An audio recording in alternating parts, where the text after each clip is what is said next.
तो रेखाओं के समीकरणों के युग्म दिए हैं। ये हो गया एक युग्म, ये दूसरा युग्म, तीसरा और ये चौथा।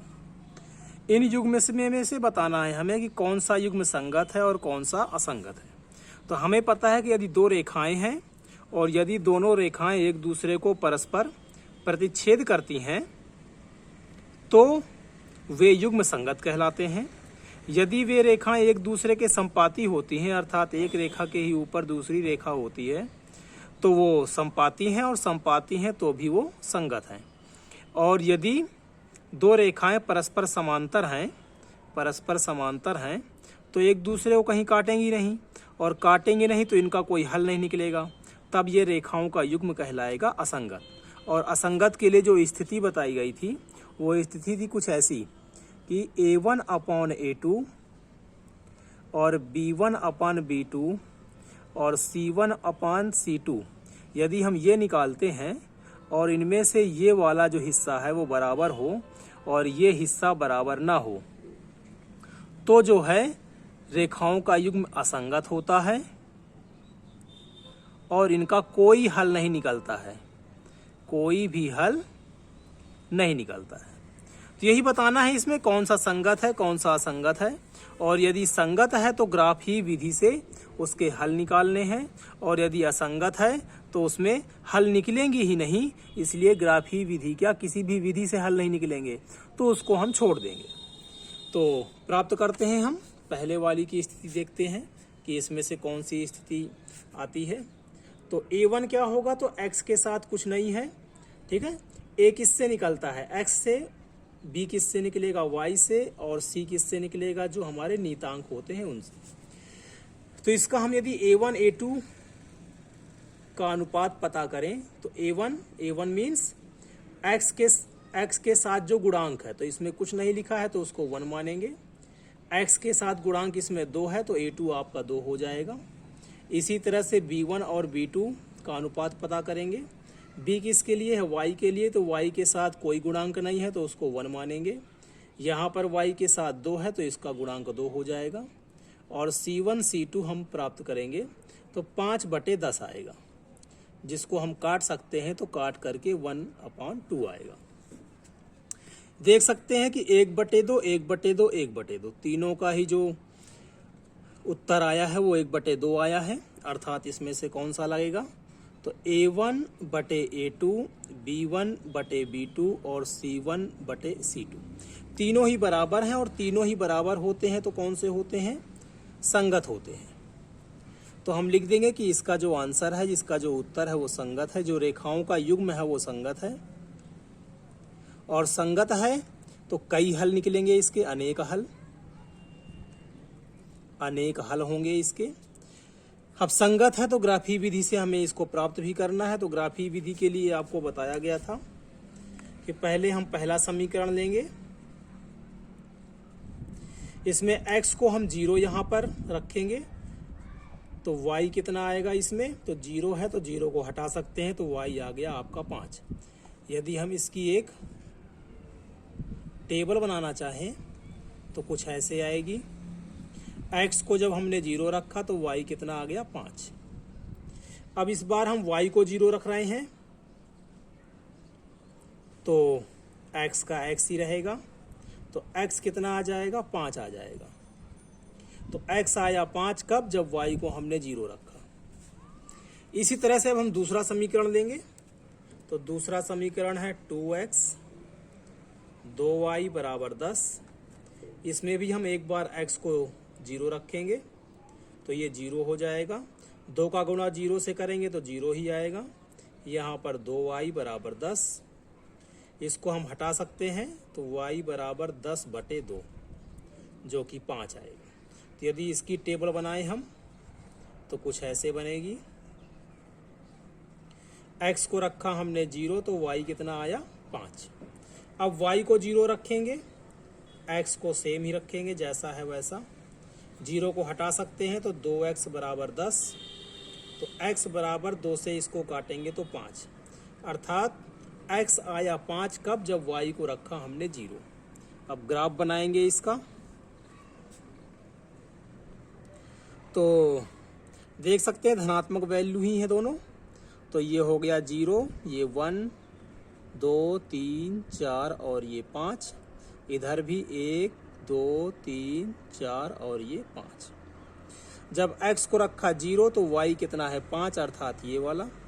जब x को रखा 5 तो y 0 है, अर्थात ना तो ऊपर ना तो नीचे, अर्थात यही आएगा। और दोनों ही बिंदुओं को मिलाएंगे तो ये हमारा पहली रेखा का ग्राफ बन जाएगा। दूसरी रेखा का देख सकते हैं सेम ही है, तो उसका भी ग्राफ यही होगा। यही रेखा पहले वाले की भी है और यही रेखा दूसरे वाले की भी है। हम चाहें तो इसको ऐसे लिख भी सकते हैं, x धन y बराबर 5 की भी यही है और 2x प्लस 2y बराबर 10 की भी यही है। और अनेक हल हैं और ये संगत है। दूसरे पे आते हैं, तो दूसरे के लिए देखिए,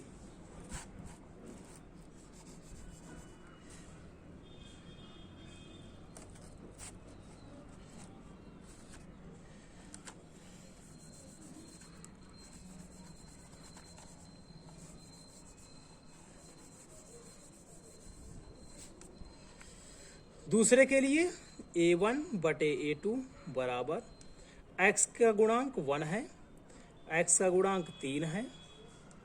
b1 और b2 पे आते हैं। b का गुणांक माइनस का 1 है, माइनस का 3 है। माइनस माइनस कैंसिल हो गए तो 1 बटा 3 आ गया।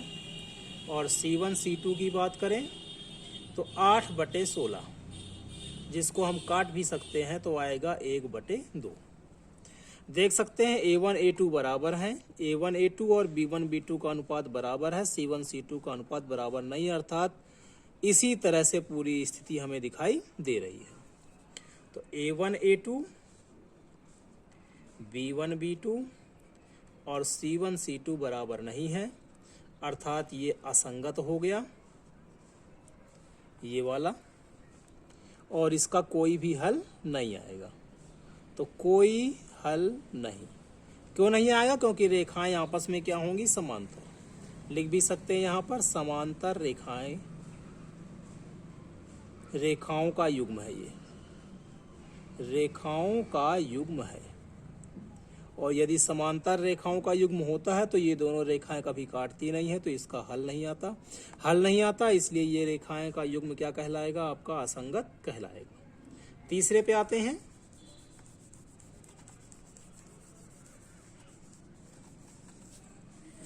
तीसरे के लिए a1 बटे a2, ये आ जाएगा 2 बटे 4, जिसको काटेंगे तो 2 एकम 2, 2 दूनी 4। b1 b2 पे आते हैं तो आएगा 1 बटे माइनस का 2, 1 बटे ऋण 2। अब c1 c2 हम प्राप्त करें या ना करें, फिर भी कर लेते हैं।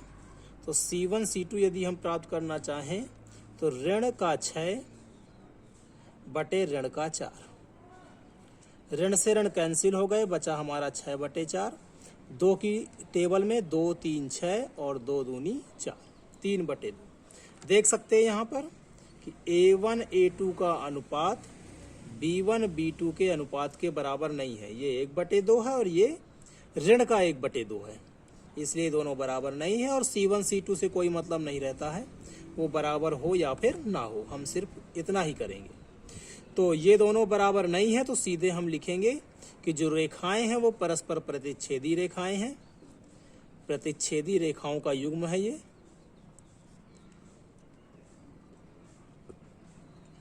और प्रतिच्छेदी रेखाएं होंगी तो उनका हल निकलेगा, अर्थात ये युग्म संगत कहलाएगा और एक हल निकलेगा, मात्र एक हल ही निकलेगा, एक हल। और वो हल कैसे निकलेगा? तो इसने बोला ग्राफी विधि से निकालो। तो ग्राफी विधि से निकालने के लिए सबसे पहले हम पहला समीकरण लेंगे। तो इतना हो गया होगा, पहला समीकरण देते हैं हम यहाँ पर। तो पहला समीकरण है हमारा 2x, एक बार x को 0 तो y आ जाएगा आपका माइनस का 6, इधर आकर के प्लस का 6। और एक बार हम ले लेंगे इसमें y को 0 तो ये 2x ही रहेगा। तो 2x बराबर माइनस का 6 उधर जाएगा तो प्लस में, और 2 से इसको काटेंगे तो कितना आ जाएगा 3। यदि इसकी हम टेबल बनाना चाहें तो कुछ इस तरह से बनेगी x और y। x लिया हमने 0 तो y आया 6, y लिया हमने 0 तो x आया 3। अब दूसरा समीकरण ले लेते हैं। दूसरा समीकरण हम यहाँ पे ले लेते हैं। तो दूसरा समीकरण है इसका 4x माइनस का 2y ऋण का 4 बराबर 0। एक बार x को 0 से 4 का गुणा करेंगे तो 0 ही आएगा। 2y ऋण का 4, 2y ऋण का 4 इधर आएगा तो धन का 4, तो y बराबर 4 बटे ऋण का 2, 2 से 2 की टेबल में। अब एक बार हम ले लेंगे y को 0, तो 4x का 4x ही रहेगा। ये 0 लेंगे, 0 का 2 में गुणा करेंगे तो 0 ही आएगा, तो 0 को हम छोड़ देते हैं तो हम लिखेंगे यहाँ पर ऋण का 4। तो x बराबर 4 और ये 4 आ जाएगा नीचे अर्थात 1। यदि इसकी टेबल बनाना चाहें तो कुछ ऐसे दिखेगी। x 0 लेने पर y कितना आया ऋण का 2, x 1 आया कब, जब y को हमने लिया यहाँ पर 0। ग्राफ बनाएं इसका, तो ग्राफ कुछ इस तरह से बनेगा।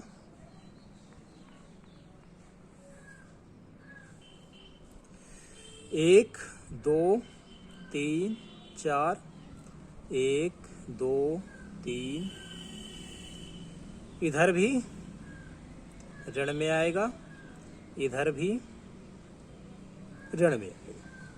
तो x लिया हमने 0 तो y आया 6 कुछ यहाँ पे आएगा,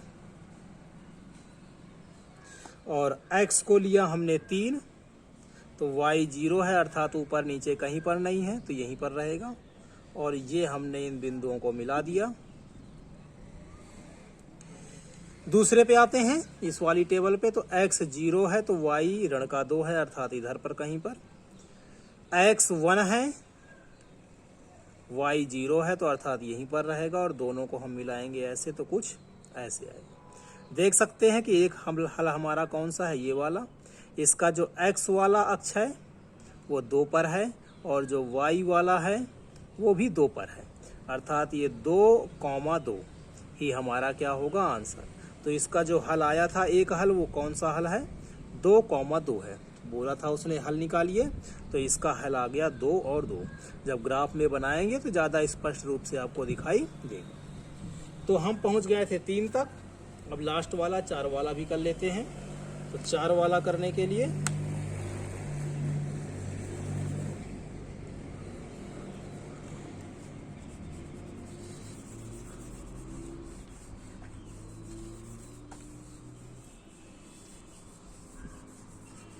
फिर से वही काम, A1 A2 B1 B2 C1 C2 का अनुपात प्राप्त करना है। करते हैं प्राप्त इसमें। तो A1 बटे A2, x का गुणांक 2 है, y का गुणांक 4 है, काटेंगे तो 1 बटे 2 आएगा। B1 B2, B1 ऋण का 2 है, B2 ऋण का 4 है, ऋण ऋण कट जाएंगे, 2 बटे 4 बचेगा, तो 2 एकम 2, 2 दूनी 4, तो ये भी आ गया 1 बटे 2। C1 C2 ऋण का 2 ऋण का 5 अर्थात 2 बटे 5। देख सकते हैं कि ये दोनों अनुपात बराबर हैं और ये अनुपात बराबर नहीं है, अर्थात कौन सी स्थिति, ये वाली। तो लिख सकते हैं अतः A1 A2 का अनुपात B1 B2 के अनुपात के बराबर है, किंतु C1 C2 के अनुपात के बराबर नहीं है। अर्थात रेखाओं का जो युग्म है वो युग्म कैसा है, असंगत है। असंगत है तो कोई हल नहीं होगा, कोई हल नहीं। और जब हल नहीं है तो ग्राफी विधि क्या, किसी भी विधि से हम इसका हल प्राप्त नहीं कर सकते।